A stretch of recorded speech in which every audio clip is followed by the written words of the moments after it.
श्री गणेशाय नमः। हर हर महादेव। जय महाकाल, जय महाकाली, जय जय सिया राम की। राम भक्त हनुमान जी महाराज की जय। छाया पुत्र शनि महाराज की जय। जय हो नंदी देवता की जय। हो गो माता की।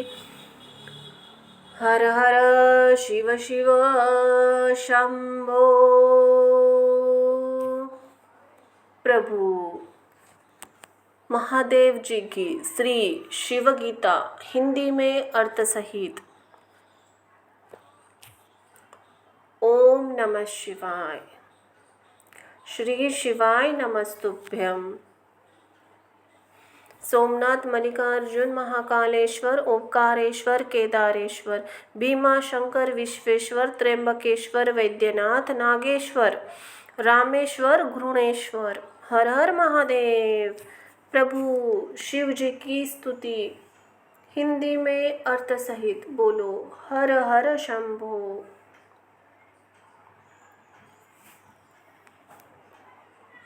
श्री राम द्वारा की गई द्वारा रचित शंभु स्तुति हिंदी में अर्थ सहित। जय जय शिव शंभो। जय जय सीताराम। जय हो प्रभु हनुमान जी महाराज की। लंका प्रवेश के लिए समुद्र पर सेतु निर्माण के समय भगवान श्री राम ने रामेश्वरम में महादेव को प्रसन्न करने के लिए स्वयं शिवलिंग की स्थापना की और भगवान शिव का आह्वान किया था। भगवान शिव के लिए श्री राम ने जो स्तुति की थी उन्हें शंभु स्तुति कहा जाता है। भगवान राम द्वारा रचित इस शंभु स्तुति का उल्लेख ब्रह्म पुराण में मिलता है। श्री राम उवाच। मैं पुराण पुरुष शंभु को नमस्कार करता हूँ, जिनकी असीम सत्ता का कहीं पार नहीं या अंत नहीं है। उन सर्वज्ञ शिव को मैं प्रणाम करता हूँ। अविनाशी प्रभु रुद्र को नमस्कार करता हूँ। सबका संहार करने वाले शर्व को मस्तक झुकाकर प्रणाम करता हूँ। अविनाशी परम देव को नमस्कार करता हूँ। लोक गुरु उमापति को प्रणाम करता हूँ। दरिद्रता को विदीर्ण करने वाले शिव को नमस्कार करता हूँ। रोगों का विनाश करने वाले महेश्वर को प्रणाम करता हूँ। जिनका रूप चिंतन का विषय नहीं है, उन कल्याणमय शिव को मैं नमस्कार करता हूँ। विश्व की उत्पत्ति के बीज रूप भगवान भव को प्रणाम करता हूँ। जगत का पालन करने वाले परमात्मा को नमस्कार करता हूँ। संहारकारी रुद्र को नमस्कार करता हूँ। पार्वती जी के प्रियतम अविनाशी प्रभु को मैं नमस्कार करता हूँ। नित्य अक्षर स्वरूप शंकर को मैं प्रणाम करता हूँ। जिनका स्वरूप चिन्मय है, अप्रमेय है, उन भगवान त्रिलोचन को मैं मस्तक झुकाकर बार बार नमस्कार करता हूँ। करुणा करने वाले भगवान शिव को प्रणाम करता हूँ तथा संसार को भय देने वाले भगवान भूतनाथ को सदा सर्वदा नमस्कार करता हूँ। मनोवांछित फलों के दाता महेश्वर को प्रणाम करता हूँ। भगवती उमा के स्वामी श्री सोमनाथ को मैं नमस्कार करता हूँ। तीनों वेद जिनके 3 नेत्र हैं, उन त्रिलोचन को मैं प्रणाम करता हूँ। त्रिवेद मूर्ति से रहित सदाशिव को मैं नमस्कार करता हूँ। पुण्यमय शिव को मैं प्रणाम करता हूँ। सत असत के पृथक परमात्मा को मैं नमस्कार करता हूँ। पापों को नष्ट करने वाले भगवान हर को मैं प्रणाम करता हूँ। जो विश्व के हित में लगे रहते हैं, बहुत से रूप धारण करते हैं, उन भगवान शंकर को मैं प्रणाम करता हूँ। संसार के रक्षक तथा सत और असत के निर्माता है, उन विश्वपति भगवान विश्वनाथ को मैं नमस्कार करता हूँ। हव्य कव्य स्वरूप यज्ञेश्वर को नमस्कार करता हूँ। पूर्ण लोकों का सर्वदा कल्याण करने वाले, जो भगवान शिव की आराधना करने पर उत्तम गति को एवं संपूर्ण अभिष्ट वस्तुओं को प्रदान करते हैं, उन दान प्रिय इष्ट देव को मैं नमस्कार करता हूँ। भगवान सोमनाथ को प्रणाम करता हूँ, जो स्वतंत्र न रहकर भक्तों के वे वश में रहते हैं, उन विजयशील उमानाथ को मैं नमस्कार करता हूँ। विघ्नराज गणेश तथा नंदी के स्वामी पुत्र प्रिय भगवान शिव को मैं मस्तक झुकाकर प्रणाम करता हूँ। संसार के दुख और शोक का नाश करने वाले देवता भगवान चंद्रशेखर को मैं बारंबार नमस्कार करता हूँ। जो स्तुति करने योग्य और मस्तक पर गंगा जी को धारण करने वाले उन महेश्वर को मैं नमस्कार करता हूँ। देवताओं के श्रेष्ठ उमापति को मैं प्रणाम करता हूँ।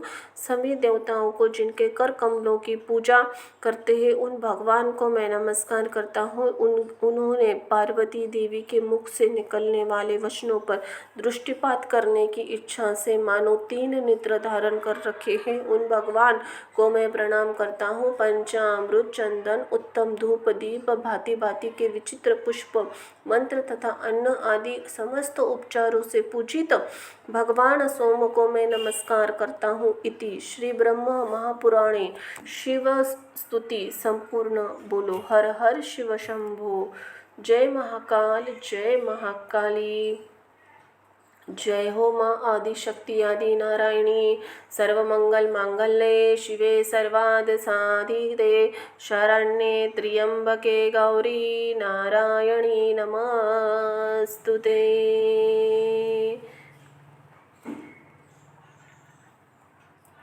कर्पूरगौरं करुणावतारं संसारसारं भुजगेन्द्रहारं सदा वसन्तं हृदयारविन्दे भवं भवानी सहितं नमामि।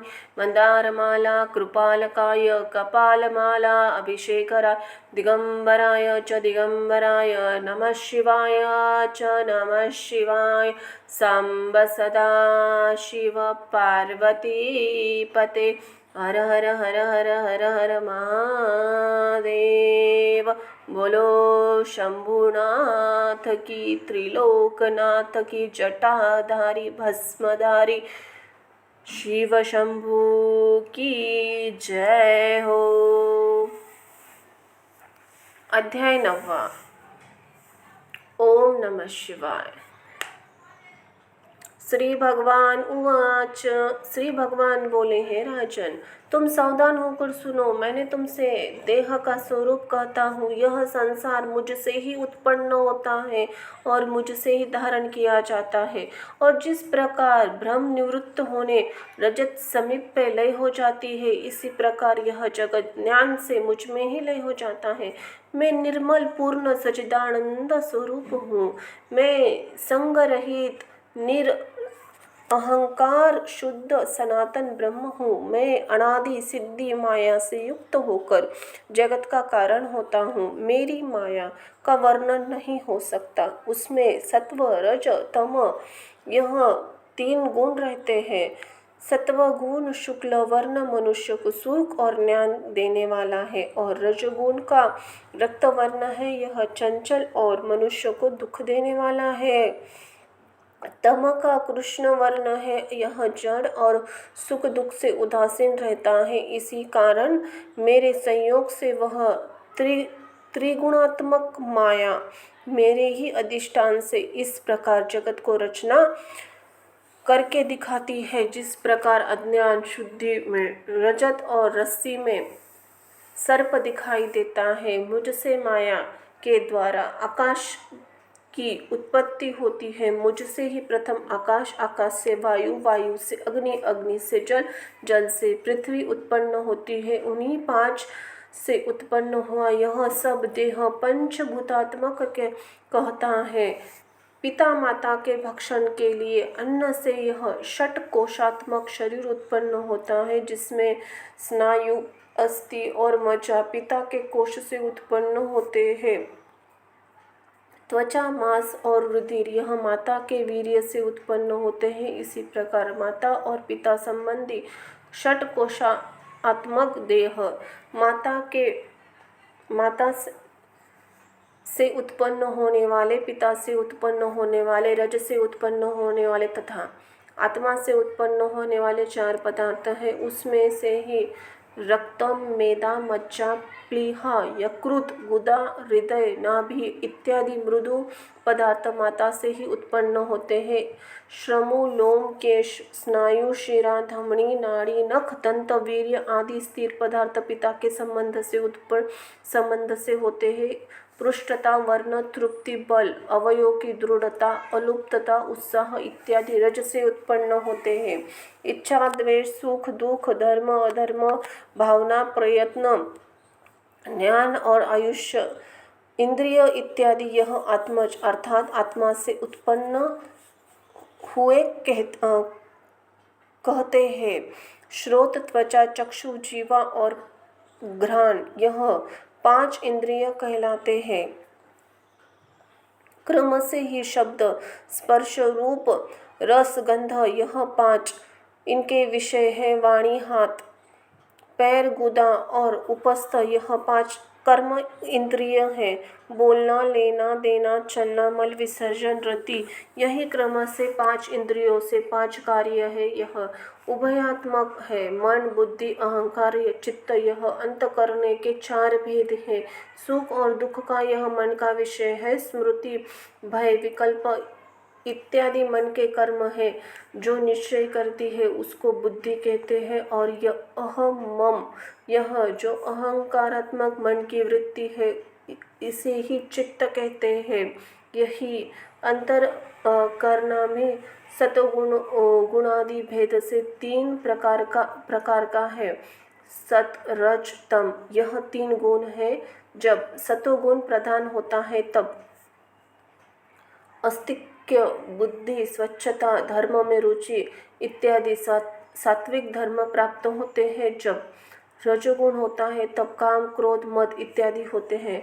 तमोगुण की प्राधीनता में निद्रा, आलस्य, प्रमाद, वंचना होती है। इंद्रियों की प्रसन्नता, आरोग्य, आलस का न होना यह गुण सत्व से उत्पन्न होता है। इन 5 महाभूतों की माता से उत्पन्न हुआ यह देह उनके गुणों को धारण करता है। उनमें शब्द, श्रोत, इंद्रिय, वाणी, कुशलता, लघुता, धैर्य और यह 7 बल गुण आकाश से इन स्थूल देह में प्राप्त होते हैं। स्पर्श गुण, त्रय इंद्रिय, उत्प्रेक्षण, ऊपर को फेंकना,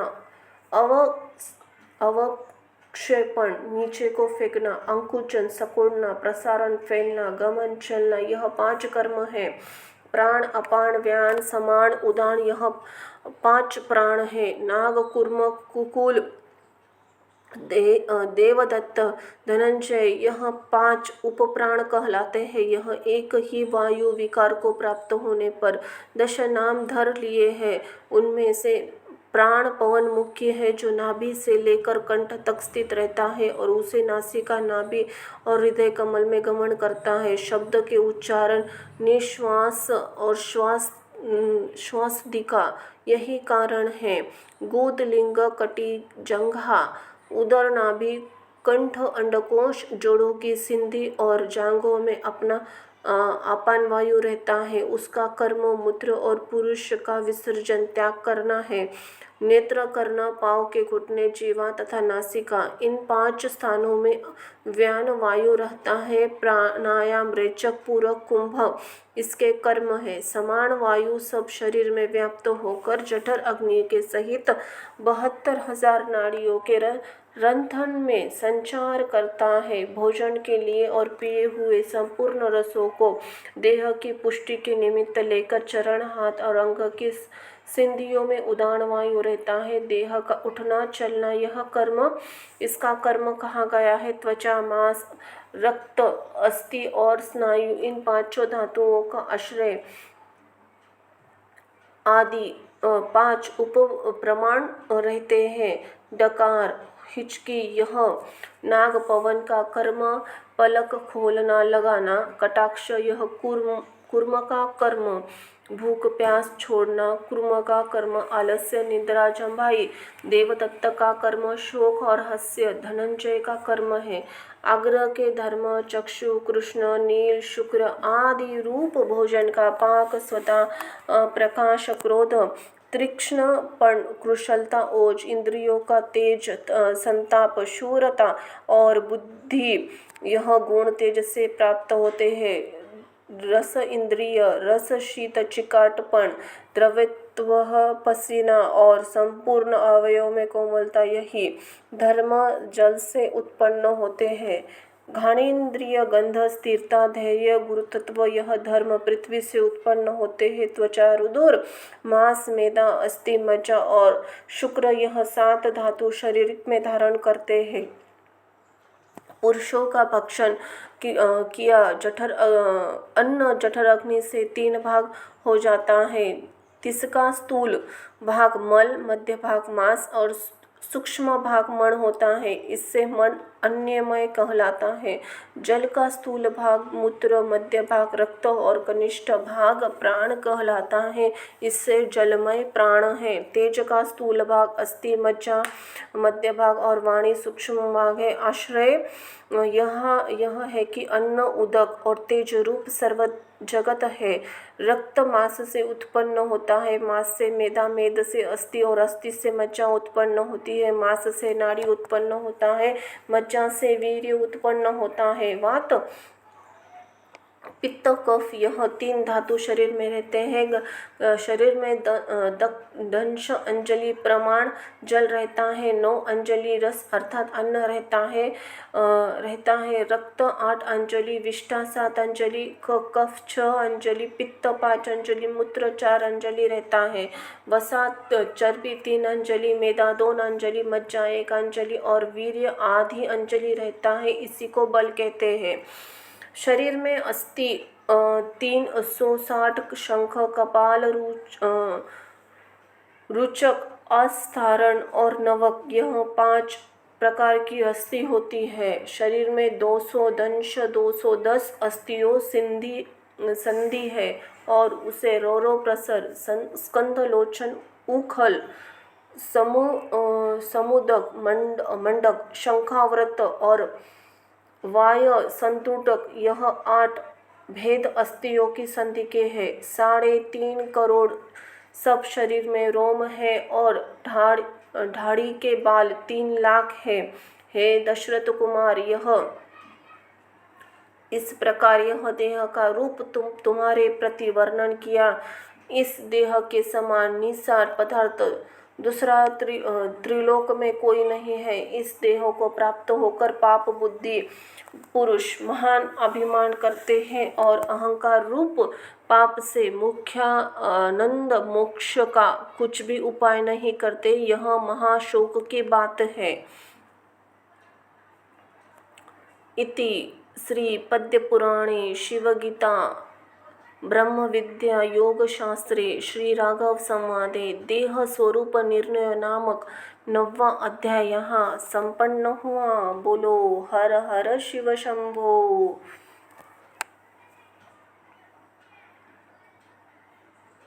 इसी कारण मुक्षु को वैराग्य दृढ़ होने के निमित्त यह स्वरूप जानना आवश्यक है।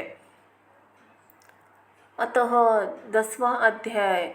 ओम नमः शिवाय। हर हर शिव शंभो। श्री राम उवाच। श्री राम जी बोले, हे भगवान, इस देह में यह जीव कहाँ वर्तमान है? यह कहाँ से उत्पन्न होता है? इसका क्या स्वरूप है? सो आप कहिए देहांत में यह कहाँ जाता है और जाकर कहाँ स्थित होता है और फिर देह में किस प्रकार आता है वा नहीं आता, सो आप कहिए। श्री भगवान उवाच। श्री भगवान बोले, हे महाभाग, बहुत अच्छी बात पूछी है जो गुप्त रूप से भी गुप्त है, जिसे इंद्र आदि देवता ऋषि भी कठिनता से नहीं जान सकते। हे रघुनंदन, मैं भी यह किसी दूर से कहना नहीं चाहता, परंतु तुम्हारी भक्ति से प्रसन्न होकर मैं कहता हूँ। मैं ही सत्य स्वरूप, ज्ञान स्वरूप, अनंत परमानंद परमात्मा, पर ज्योति, माया से मोहित जीवों का न दिखने हारा, संसार के कारण नित्य विशुद्ध संपूर्ण आत्मा, सर्वात्मयामी, निसिंह, क्रिया रही, सब धर्मों से परे, मन से भी परे हूँ। मुझे कोई इंद्रिय नहीं ग्रहण कर सकती। मैं संपूर्ण ग्रहण करने हारा हूँ। मैं संपूर्ण लोकों का ज्ञाता हूँ। मुझे कोई नहीं जानता। मैं संपूर्ण विकारों से रहित हूँ। बाल्य, यौवन आदि परिणाम आदि विकार से भी मुझ में नहीं है। जहाँ मन के रहित जानकर वाणी भी निवृत्त हो जाती है, उस आनंद ब्रह्म मुझे को ही प्राप्त होकर यह प्राणी फिर कहाँ से भी भय को प्राप्त नहीं होता है। जो मनुष्य जो संपूर्ण प्राणियों के मुझ में ही देखता है, मुझे संपूर्ण प्राणियों में देखता है, वह निंदा रहित हो जाता है। जिसको संपूर्ण भूत प्राणी आत्मा रूप दिखते हैं, उस सर्वत्र एक रूप देखने वालों को शोक और मोह नहीं होता। यह संपूर्ण भूतों में गुप्त रूप आत्मा प्रकाशित नहीं होता, परंतु संपूर्ण वर्तमान है। सूक्ष्मदर्शी श्रवण मनन निंद्यास्वन साधना करने वाले पुरुषों को अग्र बुद्धि से दिखता है, दूसरे मनुष्यों को नहीं दिखता। अनादि माया से युक्त निर्विकार अविनाशी एक ही मैं ही नाम रूप रहित ब्रह्म जगत कर्ता परमेश्वर हूँ। जिस प्रकार अविद्या के साक्षीभूत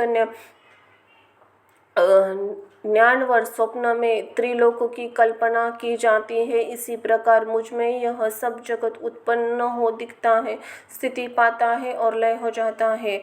अनेक प्रकार की अविद्या आश्रय होकर जीव रूप से भी मैं ही निवास करता हूँ। 5 कर्म इंद्रिय, 5 इंद्रिय, मन, बुद्धि, अहंकार, चित्त, यह चारों पंच प्राण, यह सब मिलाकर लिंग शरीर को उत्पन्न करते हैं। उसी लिंग शरीर में अविद्या युक्त यह चैतन्य का प्रतिबिंब पड़ता है, उसी को व्यवहार में जीव क्षेत्रज्ञ पुरुष कहते हैं। वही जीव अनादिकाल से पुण्य पाप से निर्मित हुई स्थानवर जगम आदि देह में वास कर शुभाशुभ कर्म को फल भोगता है। उसी पर लोक की गति होती है तथा वही जगत स्वप्न सुपुष्टि इन अवस्थाओं को भोगता है। जैसे दर्पण के मलिन होने में मुख भी मलिन दिखता है, इसी प्रकार अंतकरण में दोषों से आत्मा विकारी दिखती है।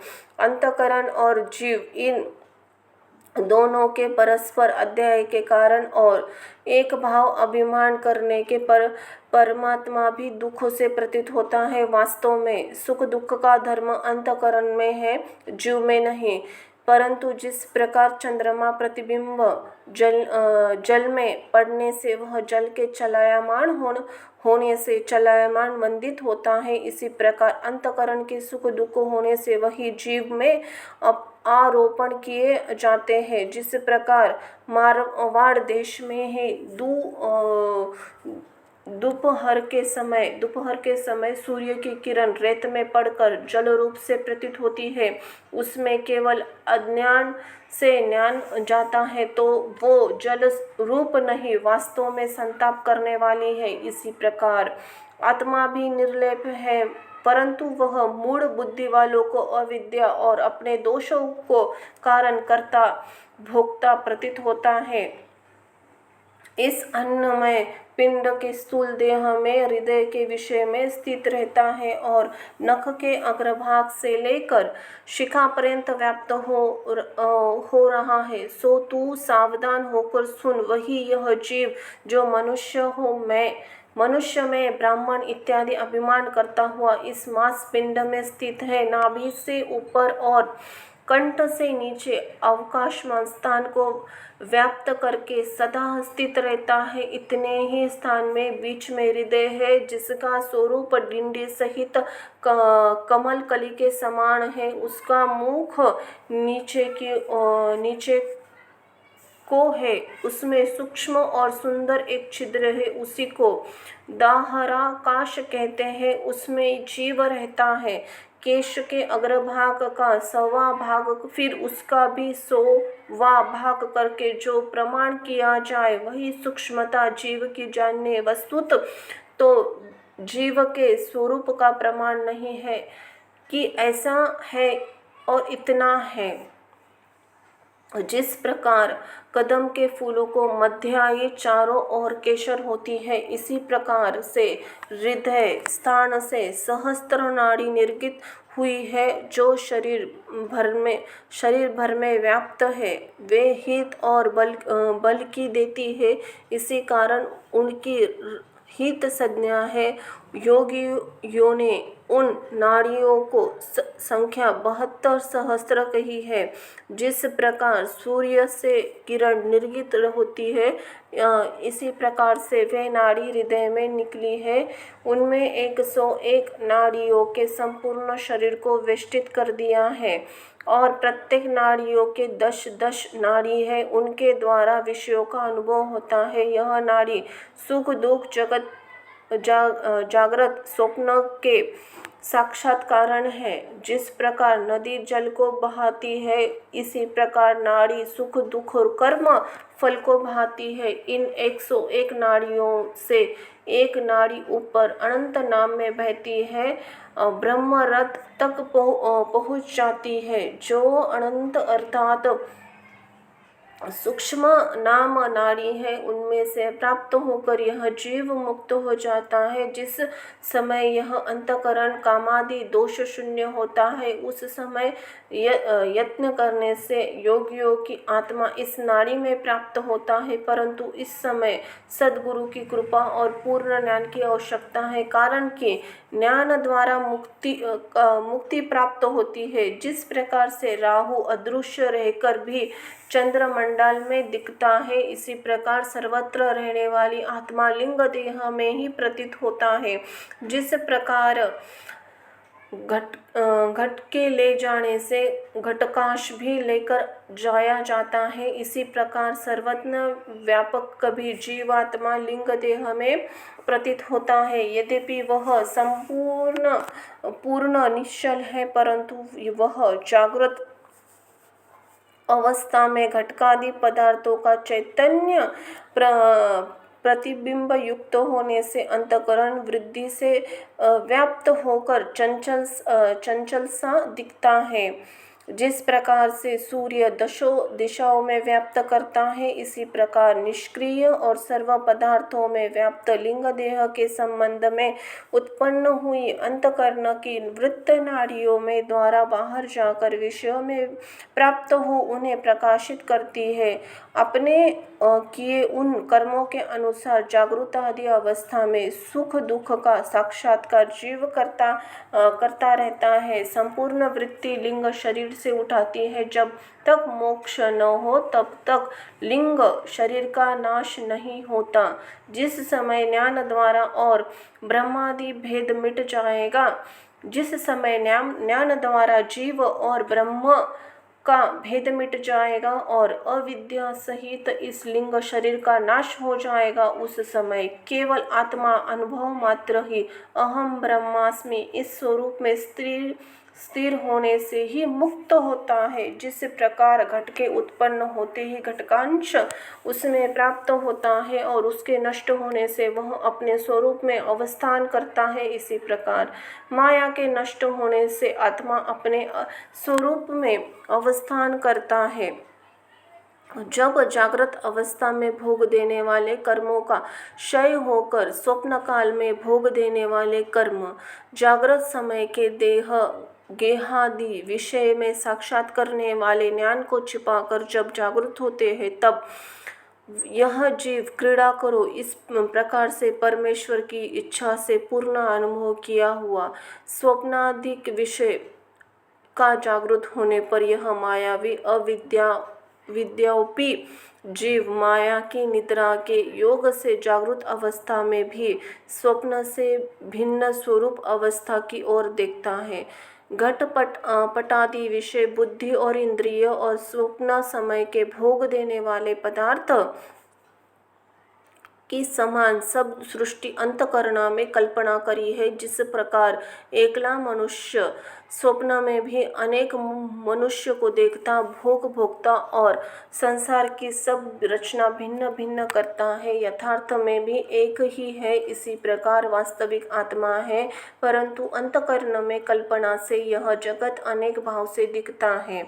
इन सब को देखने हारा स्वयं ज्योति आत्मा साक्षी रूप से सब में वर्तमान है। इन अवस्थाओं में अंतःकरण आदि सब पदार्थों की वासना भावनाओं से की हुई असत्य होने से यह वासना रूप ही है और परमात्मा उन्हीं से ही स्थान में वासना मात्र ही से ही साक्षी है। जिस प्रकार जागृत अवस्था में कर्ता कर्म क्रिया इत्यादि संपूर्ण कारणों से युक्त व्यवहार चलता है, इसी प्रकार पूर्व जन्म के किए कर्मों के प्रेरणा से ही वासना रूप प्रपंच है, परंतु जागृत अवस्था में प्रपंच का व्यवहार समर्थ होता है और स्वप्न अवस्था में कल्पित है। यही इसमें भेद है। संपूर्ण बुद्धि वृत्ता की साक्षी आत्मा स्वयं ही प्रकाश करता है। इस साक्षी का जो वासना मात्र साक्षीपणा है उसे स्वप्न कहते हैं। बाल्य अवस्था में जागृत जो कर्म स्तनपान कंदु क्रीड़ा आदि की है, उस समय उसकी वासना हृदय में प्रबल रहती है, इसी कारण वे ही स्वप्न दिखते हैं और तरुण अवस्था में इंद्रिय अपने व्यापार कुशल हो जाते हैं। यही प्राणी अनेक व्यापार में व्यग्र हो जाते हैं। अध्ययन कृषि व्यापार आदि वासना में हृदय में अत्यंत दृढ़ हो जाती है, इसी कारण तद्रूप ही स्वप्न देखता है। और जो वृद्धा अवस्था में परलोक जाने के निमित्त दान धर्म विद्यादि दान ऐसे उत्तम कर्म करते हैं, उनके हृदय में यह वासना दृढ़ हो जाती है, तो प्राय यही भी इसी प्रकार के स्वप्न देखा करते हैं कि हमने दान किया, इसी प्रकार लोकों की प्राप्ति हुई। जिस प्रकार से शयन पक्षी आकाश में भ्रमण करते दो जब थक जाता है तब विश्राम और कोई उपाय नहीं देखकर निज पंखों को सिकोड़कर अपने घोंसले में विश्राम लेता है, इसी प्रकार जागृत स्वप्न में अवस्था में विचरने जब आत्मा शांत होता है तब संपूर्ण इंद्रियों के शिथिल होने से सब व्याधियों को लय कर देता है, अर्थात संपूर्ण इंद्रियों के व्यापार को समाप्त कर निद्रित हो जाता है। नाड़ियों के मार्ग से इंद्रियों की वासना को आकर्षण कर जागृत और स्वप्न अवस्था सब कार्य समाप्त कर आत्मा में लीन हो जाता है। जिस समय यह माया से आच्छादित चैतन्य अव्यक्त स्वप्न में लय हो जाता है, उस समय संपूर्ण प्रपंच लय हो जाता है। परंतु यह लय आत्यंतिक नहीं है, इसमें केवल कार्य रूप का नाश होता है, कारण रूप वासना बनी रहती है। जिस पुरुष की किसी स्त्री को अत्यंत इच्छा हो और वह उसे प्राप्त हो जाए, उसके संभोग से जो सुख हो जाता है उसकी सीमा है, परंतु उससे कहीं अधिक सुख निद्रा अवस्था में जीव को आनंदमय कोश में प्राप्त होने से होता है। जब जीव को ब्रह्म विषय का ज्ञान नहीं होता, वह अंतरंतर अर्थात मोक्ष की अवस्था को समान, जिसमें विषय वासना अत्यंत निवृत्त हो जाती है, निवृत्त वासना वाला भी नहीं होता। निद्रा अवस्था में जीवात्मा जब ईश्वर को प्राप्त होता है तब जागृत भी अवस्था में जैसे ईश्वर से भी भिन्न हो रहता है, तैसा तहाँ भी भिन्न रहता है, तब भी भेद नहीं जाता। ऐसे होने से भी वह उस समय दुखित रहता है, क्योंकि कारणात्मा में उसका साम्य माना जाता है, एकत्व माना जाता है, इसी कारण औपचारिक है। जो भी उस अवस्था में अविद्या में सूक्ष्म तत्व वृत्ति आने से जैसे सुख अनुभव करता है, उस सुख को जैसे सुख हस्म स्वप्नामम अर्थात मैं सुख से सोया, निचि देवम वशिम दूसरा कुछ भी न जाना, केवल अज्ञान का ही अनुभव किया, परंतु यह अज्ञान साक्षी आदि की वृद्धि से अनुभव किया जाता है कि सुख से सोया आदि साक्षी न हो तो सुख से सोने की स्मृति किसी प्रकार नहीं हो सकती, क्योंकि गाढ़ निद्रा में सोते समय तो उसे सुख का अनुभव नहीं होता। उसके पश्चात जागृत होकर साक्षी के द्वारा जाना जाता है। जागृत स्वप्न सुस्पष्टि यह 3 अवस्था जैसे इन लोक की है तैसी देवलोक की और है देवलोक की है।